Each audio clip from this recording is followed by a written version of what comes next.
Hello everyone, welcome to a walkthrough of the game Othercide. Othercide is a turn-based strategy game similar to XCOM, and it also has some similarity to a game called Star Renegade, where you have to manage and manipulate a timeline. So unlike XCOM, where all your characters gets to go first and then enemies take turns, so basically your characters take turns, then enemies all take turns. In the game Othercide, there is a timeline. Whoever is closest to 0 on the timeline gets to take turns first. So it is possible for all your characters to take turns before the enemy does, or the enemies can take turns before you do. It all depends on how you manage and manipulate the timeline. So if you get to go first, you can defeat the enemies before they can act. So in this walkthrough, we will go through more details about the game. For example, some of the in-depth strategy, boss battles, the skills that you get to pick. And also I'm recording this obviously with commentary. I think this game is good with commentary because I can explain to you guys in detail of the thought process. So because Othercide is a game about tough decisions, so you have to think about your moves before you make them. It is almost like a first-person shooter where you have to aim before you shoot, right? In the game Othercide, you have to think before you move, basically. And if you make mistakes, you can easily lose your daughter or fail the mission, especially in boss battles. Now, I'm recording this with the PlayStation 5 rather than the PlayStation 4 because the PlayStation 5 allows me to record up to 1 hour of gameplay, and it displays a little clock on the top of my screen telling me how long I've already recorded.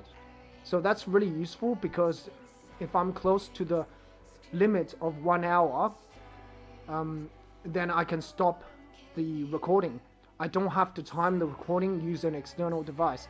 Unlike on the PlayStation 4, I often have to time it with like a clock or my phone telling me it's close to half an hour. This way I can see how long I've been recording, so it's really handy. And also the PlayStation 5 allows me to record with the microphone, so I can make commentaries easily. Now if the game or the PlayStation fails to capture my commentary, I can always make post commentary. Now there is some disadvantage to the PlayStation 5. The file size that I've recorded is huge because it's 1080p at 60 frames per second. Each video can be up to like 7 or 8 gigs, and that's gonna take me a while to upload. So these videos are gonna be like 30 to 40 minutes long. So around like 5 to 6 gigs, it still takes me a while to upload because, you know, internet connection here isn't lightning fast. So it's gonna take me about 3 or 4 days to upload each part. I don't want to use all my upload, you know, and so my internet gets slowed down or something like that. So just be aware of this. And obviously I will leave timestamps in the video so you can skip to the portion that you want to have a look at, so you don't sort of always listen to me ranting. Okay, I've also streamed this on the PlayStation 4. I will put a playlist of the set of streams where I succeeded in beating this game on Nightmare difficulty. So I've already done it, but I want to do a walkthrough, so a proper in-depth strategy guide. In that playlist, I didn't really explain too much about my thought process, why I made certain decisions. In this walkthrough, I can tell you guys more about the details of the strategies that I've used, why I do certain things, especially the boss battle. So it's basically more in depth than the stream playback. Alright, let's get started. First, we can play the game, and you can see I've already created another save file. I actually recorded a couple of videos already, but I found the audio very loud, so I had to re-record certain parts of the game. I could reduce the audio, but the music and the sound effects in the background was too loud, and it was difficult to reduce the audio, so I hope these set of recordings are okay. But you can let me know in the comments. But remember, I record these in bulk, so you might not see an effect until much later. Alright, so we have 3 slots to create new games. Basically, you have to create a new saving slot every time you create a new game. You can't just start a new game. So there's only 3 slots, and that's one of the criticism I have for the game. Why don't they put in more slots? Like, why does it matter how many saving slots I have? Like, I should have like 10, 20, right? But anyway, let's start a new game. Okay, so there are 2 difficulty modes. There's only 2 difficulty modes. So there's no unlockable difficulty. There's Nightmare, which is the original Othercide experience. You need to sacrifice a daughter to heal another daughter. So that's another thing different between this game and XCOM.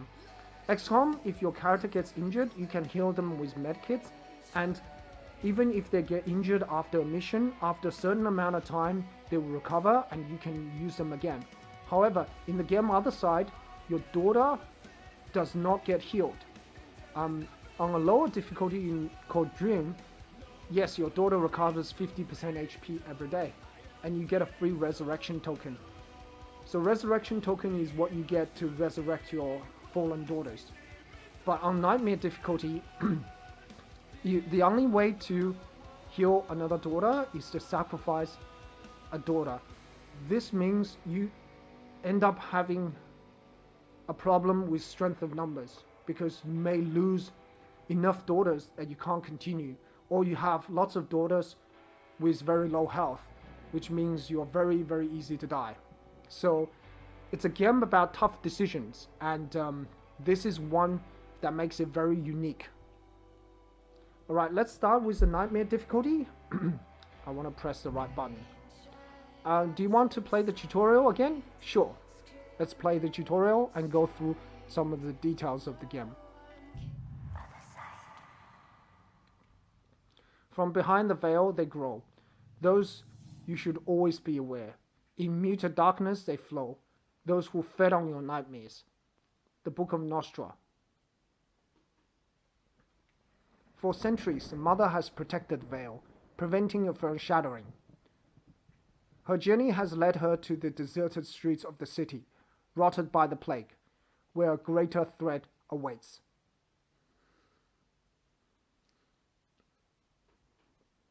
So I've doubled the size of the subtitles because I have a small screen. He needs us. The other has come for the chosen one, and soon the veil will break. The suffering cannot continue.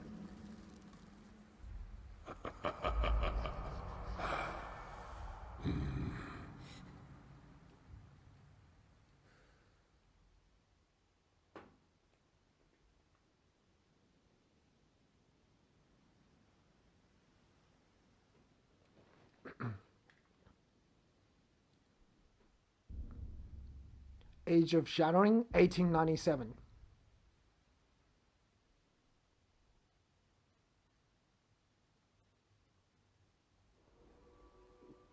Suffering festers within him. The edge of reality frays. Each battle takes more and more out of me.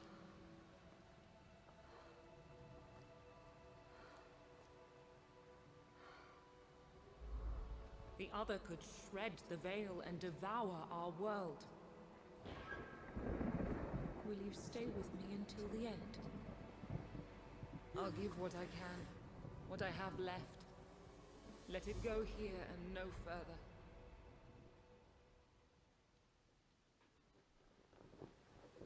I will try not to talk through cutscenes because it can be annoying.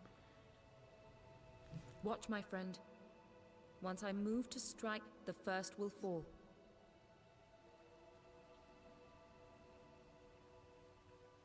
Help me, dear friend. I no longer have enough strength to lead this battle by myself. You must take control. I will guide you. So like all games, your character has a health point. Your character dies. if their health reaches 0, obviously. Action points, these are action point. Most actions cost action point, obviously. So you can move. Now, the further you move, the more action points it will cost. So it has some similarity to a game called Phoenix Squad. I think it's called Phoenix Squad. I can't remember exactly the name, but it is basically a game where you have to fight different types of aliens, I think. The further you move, it costs more action points, and you can use certain attacks, like shooting a pistol will cost less action point than, let's say, shooting a rifle. I think it's called Phoenix Squad. I can't remember exactly what it is, but it's a game very similar to XCOM, where you get to you can move just one tile. It doesn't cost you as much action point. Where XCOM, you just have a run and a dash. If you move any one tile, it consumes X amount of action points. So the game is more strict. So it's less. So you can't just move one tile. Moving one tile is the same as, let's say, moving 5 tiles, and moving 6 tiles is the same as moving 10 tiles. Assuming after 5 tiles, you have to use a dash. Now, it wants us to move adjacent to this enemy, so we have to move diagonally, and moving diagonally costs more AP than moving straight ahead. The other sends more against us. So select attack skill. No time to lose, my friend. Let's slaughter this abomination. So we have skills. Slash, just a regular attack. Strike the enemy. You can see that they have 557 health and 27 armor, 0% to dodge. It's a plague doctor. It has a 100% chance to hit. So modifies armor, reduce the damage by 27.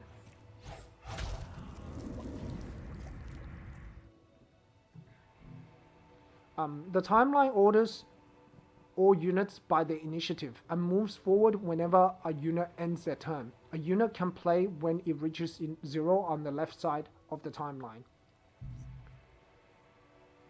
Your unit will move to 50 on the timeline and recover all their AP for their next turn. Okay, see? It shows a little shadow of my character. It's on the 50 initiative. So I have to end my turn now.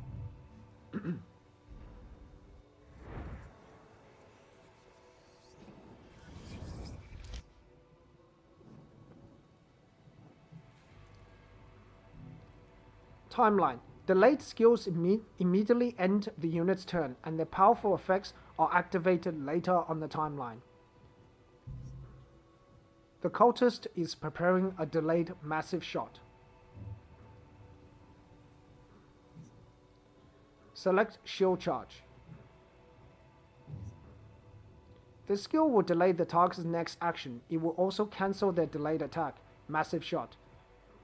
This is actually not true, because you will later on get a skill called shield charge, and it does delay enemies, but it does not cancel their attack. I will explain to you why it cancels the massive shot later.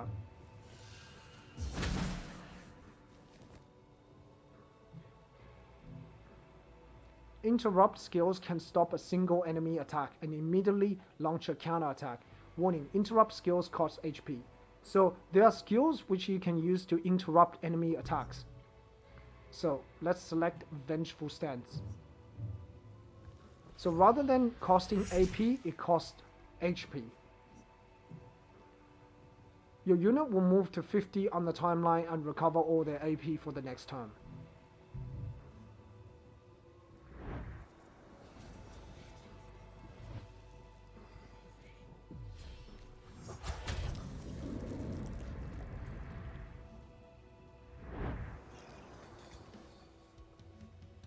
Notice how Vengeful Stance interrupted that enemy's attack.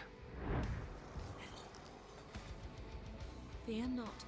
I can stop the attack before it happens. Select Spear Tornado. So that's the only skill that I can select. So Spear Tornado is an area of effect skill. Later on, I think you will also get access to this skill, but much later on. After delay of 10 initiative units, deal up to 522 damage. Delay enemies in the area by 70 initiative units, then immobilize them for 50 initiative units. Ends your turn.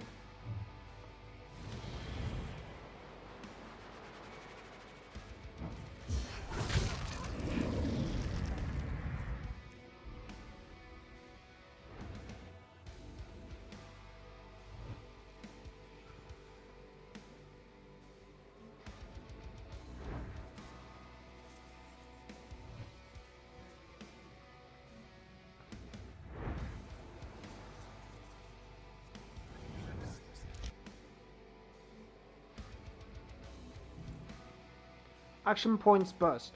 Your unit will go into burst if they start using their last 50 AP. This pushes your unit back to 100 on the timeline. So be careful to burst only when you need an extra move or to deal a killing blow to a wounded enemy. So this is important because if you're using too much action point, you basically get to act later on the timeline. This means you need to be careful how you manage your action point. And managing your action point will change your position on the timeline. Some skills like shield charge can delay the next time an enemy will play to give you more control on the timeline. Dodge is a percentage chance a unit has to avoid an attack. Armor is a unit's protection. It represents the damage deducted from each attack received. Armor and dodge can be modified by ally or enemy skills, so always pay attention to skill description.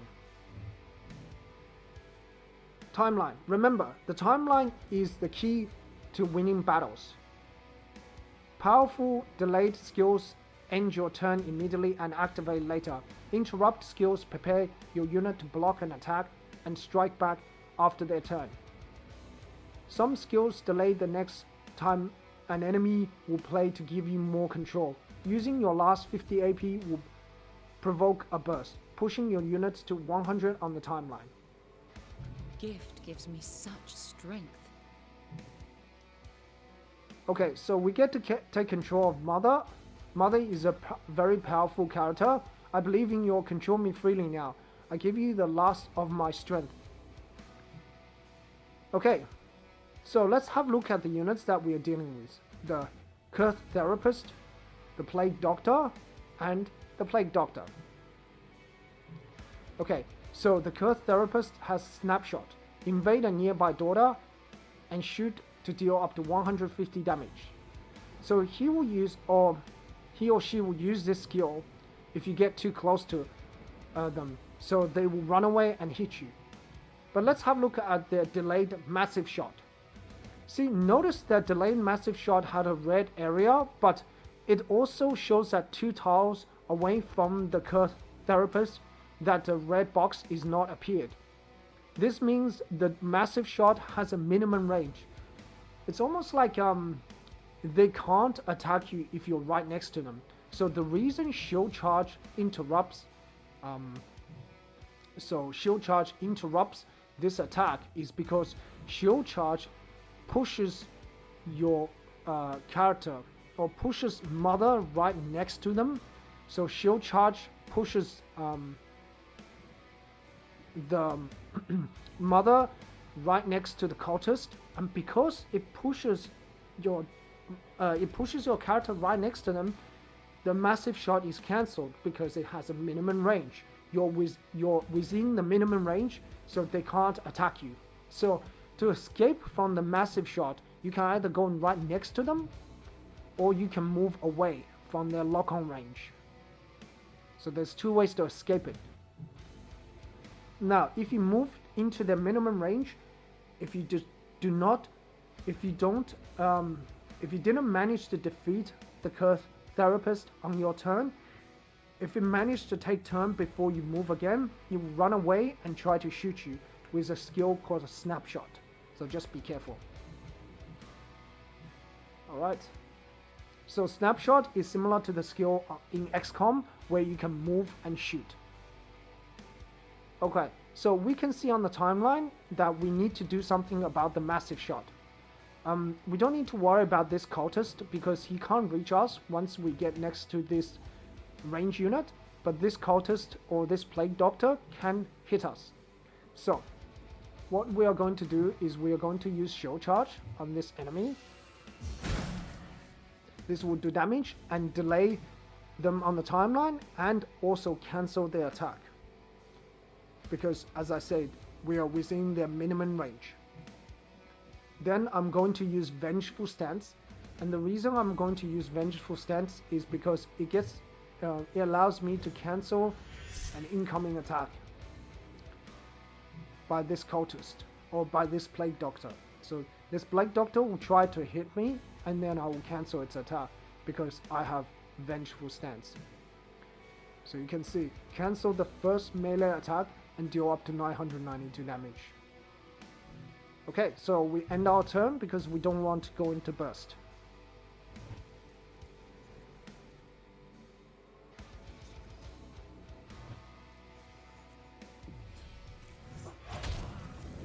There we go, and we succeeded. Alright, you can see that we have a couple of units that's spawning here, including this unit. So we can use an area of effect attack.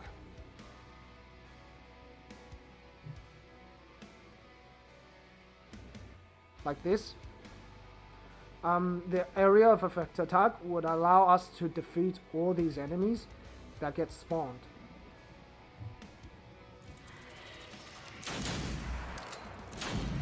There's actually an achievement if you defeat all the enemies in the tutorial mission. So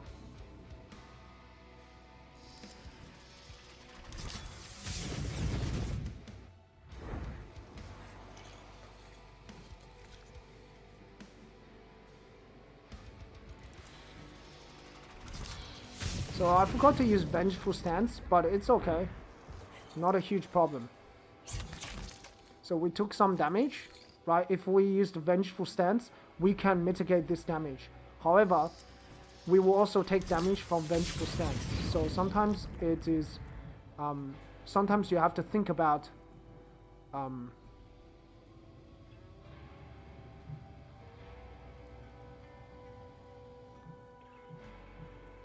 so there are a couple of ways I can defeat this enemy. I can move next to him and attack him, or I can simply use Hail of Shards. If I want to do that, I will be able to defeat him. I'm just thinking exactly what to do. I could also use Shield Charge, but I won't be able to reach him. Okay.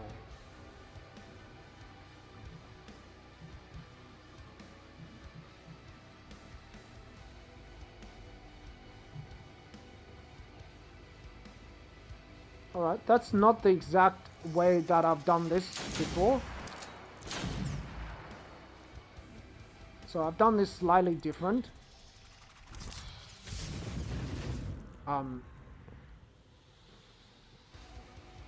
In the first time I've done this tutorial mission. In the couple of times I've done this tutorial mission, I've done this different.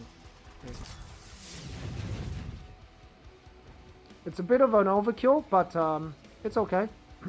So you see, this guy was silly enough to run into my area of effect.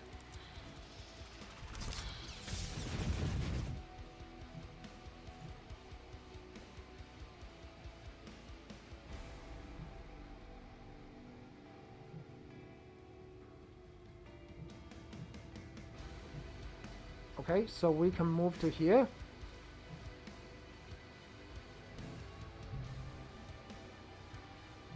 And then we can go for a slash or regular hit.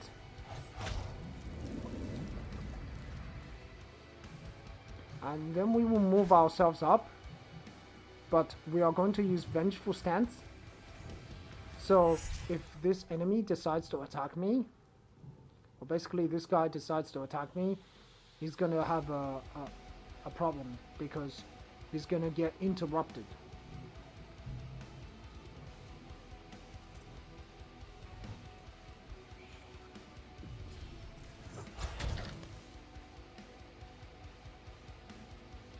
Okay, so I forgot to check on this enemy. It's a Plague Guard. So notice they have a lot more armor and they have a base attack of 420. So they do quite a lot of damage, and they have a skill called Reinforced Armor, which increases the armor by 170 for 80 initiative units. So they can armor buff. It's pretty easy what I need to do here. I could use pretty much any number of skills, but let's try Imbued Blade. Now, remember the game talked about armor and dodge? Dodge is the percentage chance you have to invade an attack. However, dodge in this game is different to other games. You don't press like a button to dodge. It's not like Resident Evil 3 Remake where you have to press a button to dodge enemies. It's basically just a chance. So it is by luck. Say if you have 10% chance to dodge, if the enemy attacks you 10 times, 1 out of 10 times on average, you will dodge the attack. So the game basically rolls a dice where 90% chance it's gonna hit you and 10% chance it's gonna miss. Obviously the dice roll is hidden from you and you don't see it. So just remember that dodge is just by luck, by chance. It is not a reliable mechanic to rely on. Armor, however, has a factor of about 2. So having 200 armor allows you to resist a damage of about 350 to 400. So it almost worked as a factor of 2. It's a little bit hard to explain, but having 100 armor means 200 damage isn't going to do anything significant. So armor has almost an effect of 2, like a factor of 2. So armor is not a real direct deduction. So if the damage is very similar to the enemy armor, for example, if you're doing 100 damage, the enemy has 80 armor, you end up doing very little damage. So it's not a direct deduction. Anyway, let's have a look at Imbued Blade. Imbued Blade is basically a delayed attack, and what's cool about Imbued Blade is you are able to use it to hit enemies in 2 tiles. Okay? Now, there used to be a bug with Imbued Blade. I don't know if they have patched the bug, but this game has many different bugs. So some of them are kind of game breaking. It's almost like XCOM. But there was a bug before where you use Imbued Blade. If the person that you lock on with the Imbued Blade dies, if the enemy that you... Say if I use the Imbued Blade like this, if somehow I use another daughter to kill this enemy before the Imbued Blade goes off, the Imbued Blade will actually disappear. So you will not end up hitting the enemy behind him, if there was an enemy. So just be aware of these things when you play this game. So I could finish this enemy with a slash, but I'll just show you guys Imbued Blade.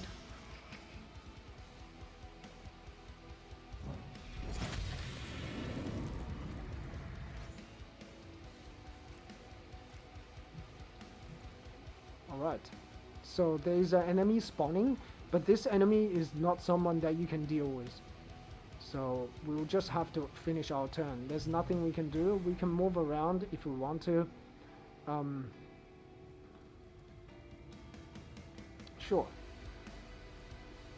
So you will notice that the game has a sort of a very dark gothic atmosphere that almost looks like a 19th century atmosphere, and well, 19th century architecture, I should say. But the game has a very dark, daunting atmosphere. So it is not really a horror game, but it has a horror theme. So let's just move because there's nothing else that we can do.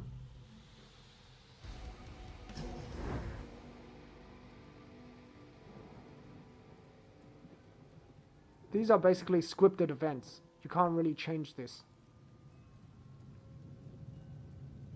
He is here, the chosen one. I don't want to harm you, little one.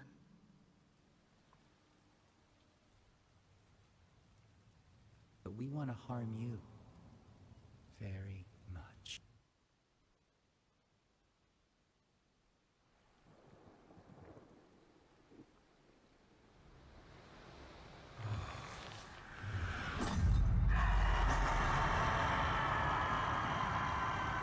I have failed. You most of all. I fought with every bone and sinew. All I am, I leave to you. Take it. My blood is my legacy. May it spill forth into an army to rend suffering from its host.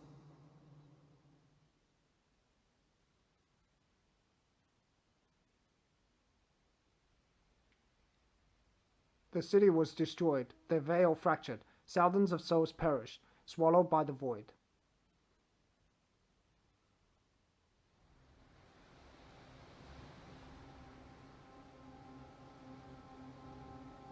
My voice destroyed a city. It's not enough.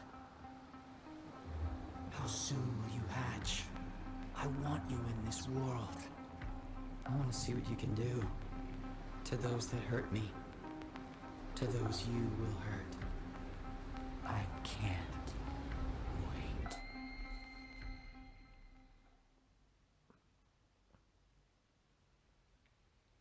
Time and space converged. Reality and unreality were on the edge of destruction.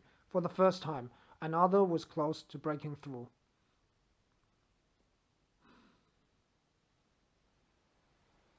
Do not despair. My life lights your path. Do you remember our journey together? This time, let me guide you. You will wield my memories like a sword, and with them, grow our army.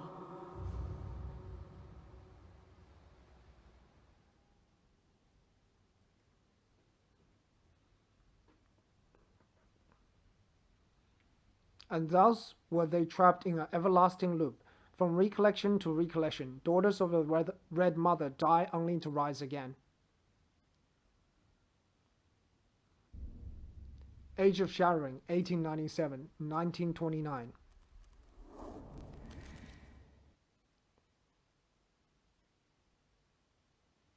This dark corner of existence is a harbinger.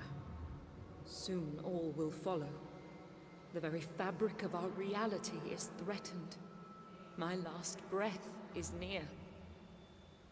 My daughters, you are of me. Put an end to suffering. Othercide is a game about sacrifice and tough choices. Progress is auto-saved, so there's no turning back. The enemies in Othercide are lethal, and every mistake will cost you dearly. Your daughter will die, and you will lose, only to rise stronger again. The game expects the player to fail, but failure is not the end. After ending a run, you restart with additional bonuses and even the ability to resurrect fallen daughters at for a cost. So the game almost have a Dark Soul-ish theme, where the game expects you to fail unless you know exactly what to do. Even now, I know exactly what to do, and I have beaten the game without losing too many daughters. It is still very difficult, and sometimes I'll make bad decisions, and I'll end up losing daughters or losing the game. There are some random aspects to the game, so there are some aspects that are sort of random. So From not this every side of run the is the veil, same. I can give you my daughters, birthed from my soul. You will need them to fight. This is a chrono map. From here, What memory has this agony uncovered? you will be able to manage your daughter in the inner void, select your next mission from the attack menu, end the day.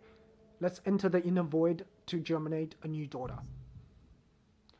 So because I'm on the tutorial, it's the game is a little bit stiff. It forces me to do certain things. Now, because there are some random aspects to the game, this means it is possible for me to fail this walkthrough. So if I do end up failing the walkthrough, then I will restart a new game and I will only upload from the point where I failed. For example, if I fail, let's say at the first boss, I won't upload for my next. So for example, in part 2 I failed at the first boss. Just for example, part 3 I will not upload from the beginning of the run, like with the tutorials and everything. I will just upload from the beginning of the first boss. So I will start a new run, but only upload from the place where I failed. This way you don't have to watch the same thing again and again and again. So there are some random aspects to this game. So if you are impatient, you're like, I can't really wait, there is a playlist with of a let's play. So I have a playlist of a let's play of this game. You can have a look at that. I will link it in the description, as I said before, if you just couldn't be bothered waiting, you know. I will upload, as I said, every 3 or 4 days with a new part. So we are at day 1. You can see there's a timeline at the bottom, and it says first era, the plague. We are at day 1. So let's enter the inner void. So welcome to the inner void. Here you can manage your daughters. So enter the birthing pool. Here you can manage your daughters. Here you can create new daughters. Basically, it's germinate daughters. So we already have 2 daughters, a blade master and a soul slinger. So let's create a new daughter. Let's rename her. We will call her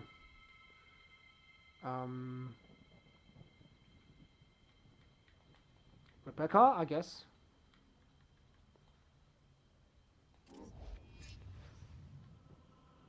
Blade Master excels in melee duels. The Soul Slinger supports her sister from afar. The Shield Bearer protects her sisters. We're going to go with the Shield Bearer because that's what we're missing. So, the Blade Master is powerful and agile. So, she's quick and deadly, but also more fragile. She does a lot of damage. She's actually not as fragile as you think. She's very strong because she does a lot of damage. So, she's like your damage, while your Shield Bearer is like your control.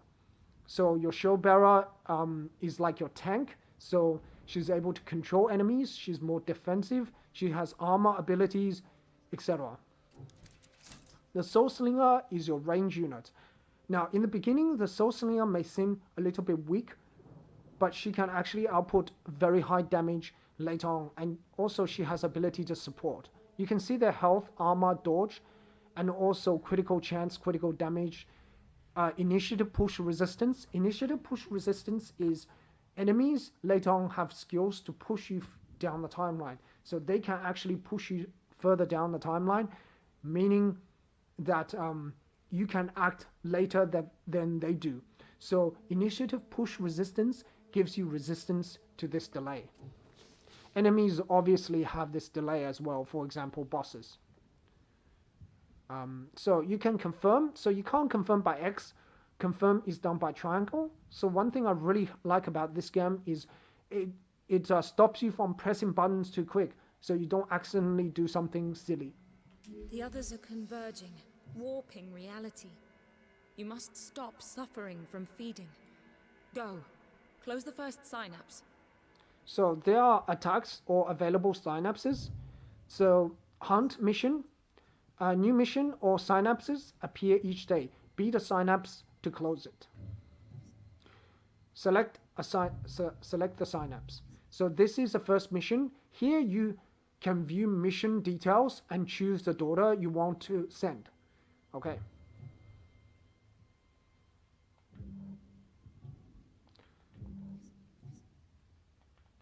Okay. So what's going on? Yeah. Alright, that's strange. I'm not doing anything. Hold on a second. Select attack. Yes, that's what I'm doing. I'm not sure what's happening with the game.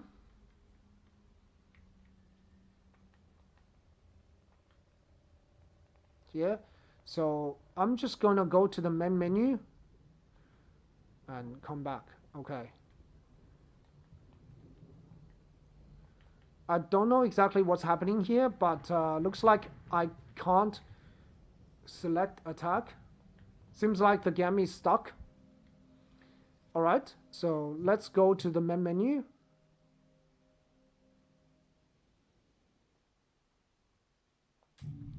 And we will come back to the save file. Not sure exactly what happened. Others are converging, warping reality. You must stop suffering from feeding. Go. Close the first synapse. Alright. So I guess you can't cancel this action. If you cancel this action, the game goes crazy. So it doesn't allow you to do that. Alright, so now the position where you place the daughters is important, but I will make a quick cut here and I'll come back with part 2. Alright, I'll see you guys in part 2. Bye.